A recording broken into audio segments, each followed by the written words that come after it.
अफसोस खालिस्तानी विचारकों पर नहीं, हमला करने वालों पर नहीं, वहाँ की सरकार पर है। ट्रूडो अमृतसर में आए, दरबार साहब दर्शन करने गए, तो सरकार ने तो उनका इतना स्वागत किया कि रास्ते में उनको कुत्ता ही ना दिखाई दे जाए। वहाँ हमारे राजदूत को जिंदगी की धमकियां मिल रही हैं, उनके फोन टेप किए जा रहे हैं। यानी जो एक कूटनीति का हिस्सा है उसको भी कनाडा वाले भूल गए। वो ये हमला पहली बार तो हुआ नहीं है। ये जो पंजाब के लोग हैं खालिस्तानी मूवमेंट को लेके चल रहे हैं, वो कनाडा में ये कर रहे हैं, अपने आप को अलगाववादी कहते हैं या सरकार उन्हें अलगाववादी कहते हैं। अगर वो अलगाववादी हैं तो कनाडा के पास बड़ी लंबी चौड़ी ज़मीन है, एक स्टेट उनको दे दें। लेकिन मंदिर पर हमला करके मंदिर वालों से तो उसने खालिस्तान नहीं लेना, ये एकदम गलत बात है। और ये खालिस्तान समर्थकों की, जिसमें मैं समझती हूँ भारत में बैठे उनके आका और वे जिन्होंने इन्हें सिफारशी चिट्ठियाँ दे दे के विदेश में भेजा है। अब जानते हो वो व्यक्ति कौन है? वो कहता है सांसद था कि मैंने 52,000 लोगों को भेजा है, इसी काम के लिए भेजा होगा, वो ज़्यादा जिम्मेवार हैं। तो अभी तो ताज़ा घटना है, कल की बात है। तो अफसोस खालिस्तानी विचारकों पर नहीं, हमला करने वालों पर नहीं, वहाँ की सरकार पर है। सरकार क्या करती है? जिस समय ट्रूडो अमृतसर में आए, दरबार साहब दर्शन करने गए, तो सरकार ने तो उनका इतना स्वागत किया कि रास्ते में उनको कुत्ता ही ना दिखाई दे जाए। जितने कुत्ते थे इंजेक्शन लगा के बेहोश किए गए, वहाँ से उठाए गए और फिर वो चला गया तो वापस वहीं पर कुत्ते पहुँचाए गए। भारत सरकार को भी इस पर कड़ा रुख लेना चाहिए। मुझे लगता है जो समाचार मिल रहे हैं, लिया भी है। वहाँ हमारे राजदूत को जिंदगी की धमकियां मिल रही हैं, उनके फ़ोन टेप किए जा रहे हैं। यानी जो एक कूटनीति का हिस्सा है उसको भी कनाडा वाले भूल गए। मुझे लगता है जो कहते हैं ना, डूबते को तिनके का सहारा, वो ट्रूडो साहब को लगता है कि मैंने इलेक्शन हार जाना है, तो वो खालिस्तानी विचारधारा वाले लोगों को प्रमोट करके सोचता है सारे सिख समाज के वोट मिल जाएंगे। लेकिन जो पुराना सिख समाज कनाडा में बसा है वो इनसे खुश नहीं है और ना वो इनको वोट देने वाला है। नाम तो इन्होंने अपना रखा हुआ है, कौन सी पार्टी? ये लिबरल पार्टी। ट्रूडो की पार्टी का नाम है लिबरल पार्टी। लिबरल का है ये खालिस्तानियों को समर्थन देते हैं।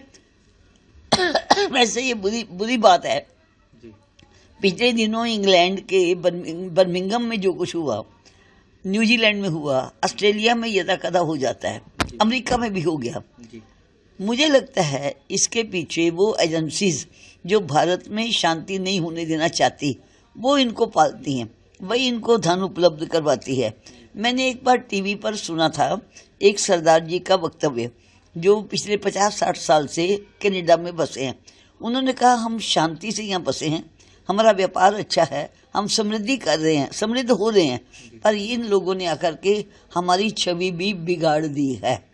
तो मुझे ऐसा लगता है उनके जो आका है हिंदुस्तान में बैठे, उनको तो भारत सरकार सख्ती से निपटे और कनाडा की सरकार उनको निपटे। मुझे खुशी है कि 2 पार्लियामेंट मेंबर्स ने कनाडा के ट्रूडो सरकार की सख्त निंदा की है और ये कहा है कि इनको जो छूट दी है अलगाववादियों को, बच्चे महिलाएं जाके मंदिर पर हमला करें, लाठी डंडों से मारें। मैंने अभी एक वीडियो देखा है, मंदिर के झंडे उतार के पांवों तले रौंदे जा रहे हैं। इससे क्या हो जाएगा भाई? लेकिन कटुता फैलेगी, अलगाववाद फैलेगा। मैं आशा रखती हूँ कि अब जो कनाडा का हिंदू समाज है, वैसे हिंदू सिख 2 कहना मुझे अच्छा नहीं लगता। मैं ही हिंदू हूँ, मैं ही सिख हूँ, एक ही माँ की हम औलाद हैं, एक ही गुरुओं के हम शिष्य हैं। तो फिर भी जो हिंदू समाज है जिनके ऊपर ये हमले कर रहे हैं, अब उनको वो याद रखना होगा, उभयोपि सामर्थ्यम शापादपि शरादपि। केवल राम राम करने से गुजारा नहीं चलेगा, राम जी की तरह हाथ में शस्त्र भी उठाने पड़ेंगे। राम जी ने जंगल में शपथ खाई थी, निश्चरहीन करूं मही भुज उठाई प्रण कीन। भगवान राम ने भी शिशुपाल को कहा, भगवान कृष्ण जी ने शिशुपाल को कहा था कि 100 अपराध माफ, 101वां नहीं सहा जाएगा। अब तो बहुत हो गई, अब समाज को जगना चाहिए, आपस में मत लड़े, लेकिन इतने सशक्त हो जाएं कि कोई जुर्रत भी ना करे मंदिर पर या किसी भी धर्म स्थान पर। उन्होंने कहा है, एक बहुत अच्छा कहा है कि ना तुम कनाडा वालों जूहियों को यहूदियों को बचा सके, ना पारसियों को बचा सके, इसी तरह तुम हिंदू समाज के साथ भी कर रहे हो, जो ट्रूडो के माथे पर एक बहुत बड़ा कलंक है। उसका अपना MP ये कह रहा है। तो मैं तो भारत सरकार को कहूँगी कि पंजाब में खालिस्तान मूवमेंट में उनको भेजने वाले, उनको पालने वालों पर नियंत्रण करे, और वहाँ का सारा जो कनाडा का हिंदू, सिख, ईसाई, पारसी समाज है, उनको कहूँगी कि आतंकवाद के विरुद्ध एक हो जाओ, तभी कनाडा भी तभी बचेगा, अन्यथा कनाडा भी नहीं बचेगा। और ट्रूडो साहब समझ ले, वो तो इस बार हारेंगे, पक्का हारेंगे, अगर लोगों को हिफाजत नहीं दे पाएंगे।